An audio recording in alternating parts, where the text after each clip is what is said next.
রামিসা ধর্ষণ হত্যা মামলায় যারা গ্রেফতার, তদন্ত এবং আদালতের বিচারিক কার্যক্রমে দায়িত্ব পালন করেছে তাদের মধ্যে এসআই নিরস্ত্র ওহিদুজ্জামান, তদন্ত কার্যক্রম সহায়তাকারী কর্মকর্তা মোহাম্মদ জাহিদ হোসেন, সহকারী পুলিশ কমিশনার পল্লবী জুন, এরা দুইজনই পল্লবী জুন। আভিযানিক দল যারা গ্রেফতার করেছে মোহাম্মদ আশরাফুল ইসলাম, অতিরিক্ত police commissioner Mirpur DMP, Mohammad Emdadul Haque, police পরিদর্শক পল্লবী থানা ডিএমপি, এসআই রাশেদুল ইসলাম, পল্লবী থানা ডিএমপি, এএসআই মোহাম্মদ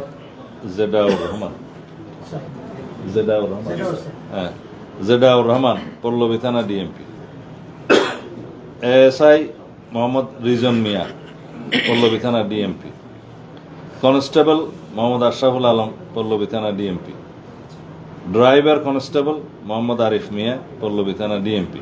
এখানে মোট 9 জন।